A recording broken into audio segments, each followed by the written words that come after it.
আজকে প্রথম রোজা। এই প্রথম রোজাটা আমি রাখতে পারতেছি না, আর এই কষ্টটা শুধু মেয়েরাই বুঝবে।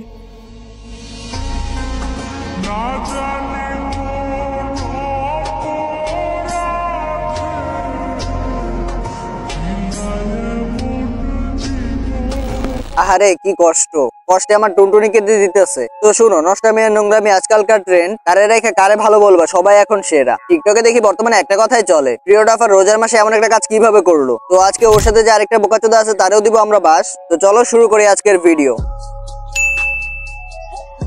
পোলাপান, কি অবস্থা তোমাদের? বলো কেমন আছো তোমরা? আই হোপ সবাই আল্লাহর মতো ভালো আছো। আমিও আল্লাহর মতো ভালো আছি। দেখো ভাই, আগে মানুষের গোপন কোনো রোগ হলে সেটা কাউকে বলতে গেলে লজ্জা পাইতো, আর এখন মেয়েরা মিন্স হলেও সেটা বলে বেড়ায় সোশ্যাল মিডিয়ায়। দেখো, আমরা জানি এটা মেয়েদের হয়ে থাকে, কিন্তু আমি আজ পর্যন্ত কোনো মেয়েকে দেখি নাই এসব কিছু পাবলিককে বলে বেড়ায়। কিন্তু এখন বর্তমানে কিছু টিকটকার মেয়ে আছে যারা কিনা তাদের এই পার্সোনাল রোগটাও টিকটকে বলে বেড়ায়। মানে দেখছো ব্যাপারটা, তাদের মাথার ব্রেন ফুটকিতে নেমে আসছে। তুই রোজা রাখতে পারোস না, এটা আবার বলতেছস। তোর একটু যদি শরম থাকতো তাহলে এটা কখনোই তুই বলতে পারতি না। আর আমি তো ভুলেই গেছিলাম, তোরা হলি টিকটকার, তোরা ভিডিও ভাইরাল করার জন্য সবকিছু করতে পারবি। ড্রেস খুলে নাচতে পারবি, ব্রা খুলে নাচতে পারবি, সবকিছুই করতে পারবি, কারণ তোদের তো লজ্জা শরম বলতে কিছু নাই।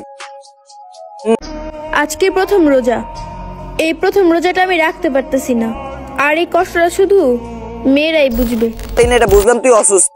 আমি আজ পর্যন্ত কাউকে দেখিনি এই কথাগুলো কোনো প্ল্যাটফর্মে বলতে, কোনো মেয়েকে। কিন্তু তুমি যদি টিকটকে ঢুকো তাহলে শুধু এই ম্যাগি না, এসব ম্যাগির কিছু অডিয়েন্স পাবা যারা কিনা কমেন্ট বক্সে এসব বলে বেড়ায়। তাহলে তোমরা বলো, এদের তুমি কি কি গালি দিবা, কোন কোন ভাষায় গালি দিবা? আচ্ছা তা গালি দিও না, রোজা তো আসো। আবার দেখলাম ওরেডে মানুষ কথা বলার পরে বলতেছে, বোন যারা সমালোচনা করতেছে তাদের সবার একটাই স্বপ্ন, যদি জেরিন আমার সমালোচনার রিপ্লাই ভিডিও দিয়া দেয় তাইলে তো আমি বাইরে লয়ে যাবো। এই স্বপ্ন নিয়েই হাজারো মানুষ সমালোচনা করতেছে। মানুষ তো তোর নাম নিয়ে চলবেই। আসলে ওর এসব লজিক ছাড়া কথা শুনে আমার মনে হইতেছে আমার নিজের বেশিতে নিজেই ঘুষি মারি। কিন্তু হতাশ, আমি এটা করতে পারতাছি না। এক তো আমি রোজা আছি, আর ভবিষ্যতে বইয়ের কথা চিন্তা করে এটা আমি করতে পারতেছি না। হতাশ, খুবই হতাশ আমি। তোরে নিয়ে মানুষের কথা বলার কোনো দরকার নাই, কিন্তু আসলে তুই যে কাজটা করলি ওই কাজের জন্য মানুষ তোরে নিয়ে কথা বলতেছে এমন না, তোরে নিয়ে রোস্টও করতেছে। কারণ তোর কাজকর্ম হলো রোস্ট হওয়ার মতো। পাবলিক যে তোরে পাড়ায় এখনো গুবার করে ফেলে না, এটাই তোর অনেক বড় ভাগ্য। তুই এখনো অনেক সেভ আসোস। শুনুন আপু, আপনি প্রথম রোজাটা রাখতে পারেন নাই, কিন্তু তোমরা যদি এখনো জিজ্ঞেস করে যে আপু রোজা রাখছো, তাহলে বলবে কি রে রোজা রাখছস?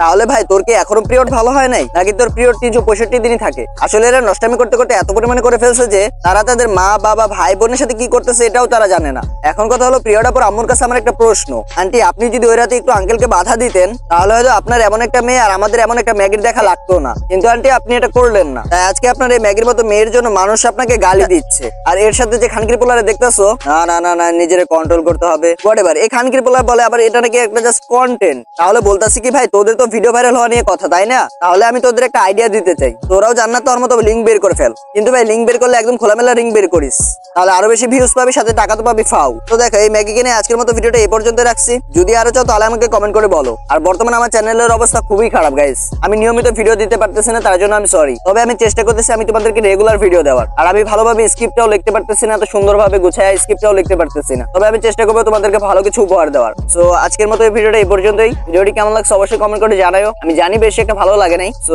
ততক্ষণ সবাই টেক কেয়ার, বাই বাই, আল্লাহ হাফেজ।